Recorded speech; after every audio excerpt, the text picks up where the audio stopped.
Jackson's Algebra. New classroom, day. Sighing. How much longer do we have to endure this? Glancing at the clock. 45 minutes. Ugh, kill me now. I just want to pass this test. My mom swears she'll confiscate my prized stash of grass if I flunk. Raising an eyebrow. What is it with you and grass? It's borderline obsessive, man. Defensive. Hey, at least I'm not hoarding drumstick ice cream cones like some people I know. Casting a glance their way. No talking, gentlemen. The boys returned to their laptops, typing furiously, when suddenly... It's Mr. Rence! We're saved! Hey, Mrs. Jackson. What do you think you're doing? I'm borrowing some students. Absolutely not. They're in the middle of an algebra test. Algebra? That's lame. I'm saving them. Who cares about math anyway? Quick, boys, let's go. So, what's the plan, boys? What's on the agenda today, Mr. Rence? Nothing too wild. Just a trip to Walmart for some Mountain Dew. Count me in. That algebra test was a nightmare. I'm in too, as long as you promise to get me some snacks. And what about your grass? You sure you'll survive without it? Seriously, what's up with him and grass? Beats me. He's a different breed, that one. The van speeds off. The sound of crashing metal echoes as a van smashes into the front of Walmart, skidding to a halt in the middle of the soda aisle. All right, boys, let's get moving. Load up the trunk. I need my Mountain Dew. Colton, Zach, and Chris spring into action, tossing bottles into the van. Hey, Mr. Rence, how much do you need? All of it. As the boys continue to load the van, Colton leans towards Zach. Hey man, wanna raid the snack aisle? Zach grins, excitement bubbling up. Sure thing. He yells over to Mr. Rence. Hey, Mark. Colton and I are heading for the snack aisle. Be back soon. Have fun. I'm going to, find the grass aisle. There's no grass aisle. But Chris is already striding away undeterred. Cut to the snack aisle. Colton and Zach arrive, eyes wide with delight as they start grabbing everything in sight. Cheez-Its, fudge stripes, hot Cheetos, Doritos, peanut butter crackers. Suddenly, they spot Mr. Calloway, a friend munching on Ritz crackers. What are you doing, Mr. Calloway? You can't eat that here. Yeah, you have to pay for that. Pay? Gross. You guys actually pay for stuff? You know what? Let's just take everything. Zach turns to the shelf, eyes gleaming. Nice. They have Pringles. He grabs as many cans as he can carry. Just then, a store employee enters the aisle. The store employee spots them and shouts, "Hey, you can't just take that, you have to pay!" Zach smirks defiantly. No, we don't. We can have whatever we want. The employee, now glaring, pulls out a walkie-talkie. Through walkie-talkie. Security! We have a group of shoplifters in the snack aisle. Big mistake. I'm summoning the most powerful man in the universe. Colton shouts at the top of his lungs. Shouting, "Mr. Dugan, save us!" Suddenly, Mr. Dugan, a large figure with a bloody machete, appears out of nowhere. Who summoned me? We did. This guy's trying to take us downtown. Dugan turns toward the security guard, fury in his eyes. You dare threaten my friends? With a swift motion, he drives the machete into the guard's eye.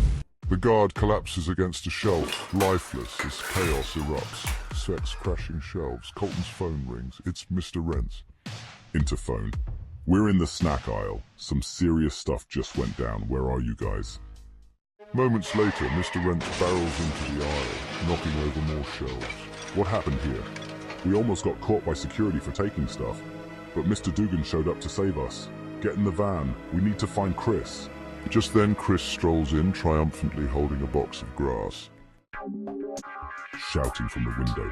Get in, Chris! Where did you get the grass? They don't sell that here. Innocently. It was in aisle 754. Confused. What? There's no aisle 754. Smiling. You're right. It's actually 10,389 aisles. Skeptical. There's no way this store is that big. As Mr. Rence peels out of the parking lot. So where to next, Mr. Rence? Colton, Zach, Chris, and Isaac are crammed inside a slightly battered blue van, the smell of stale fries lingering in the air. McDonald's, boys. Suddenly, with a dramatic crash, Mr. Rence drives the van straight through the side of the McDonald's building, skidding to a halt in the dining area. The patrons gasp in shock. Can I park here? Siobhan, a frazzled employee with a name tag, looks up from the counter, eyes wide. Hey, you have to park in the lot or go through the drive-thru. I did. The sign said drive-through, so I thought I was supposed to drive through the building. I knew that sign should have been clearer. Whatever. Can I just place my order so we can get on with our lives? Sighing. Fine, what do you want? With a mischievous grin, I'll have one of everything on the menu and one of each size. Shocked. But that's like several hundred items. From the back, we want our food. Reluctantly. Fine. That'll be $688.97. Mr. Rence, unfazed, reaches into the center console and pulls out a crumpled handful of cash. Nose wrinkling. Why does it smell so bad? Chuckling. Oh, that! That's the money I got from my bathroom. I usually take it out when I'm with these three losers. Glaring. You're disgusting. Just take your obesity meal and leave. Mr. Rence shrugs, chuckling at the absurdity of it all. He shifts the van into gear and heads out of the building, leaving a trail of bewildered customers in his wake. The blue van speeds away, laughter erupting from the back as they reminisce about their chaotic entrance. Shouting over the noise, "Next time, let's use the drive-thru." As they drive off into the distance, the camera lingers on the McDonald's sign, now slightly askew from their encounter, a testament to the adventure. Mrs. Jackson sat at her desk, her brow furrowed in frustration.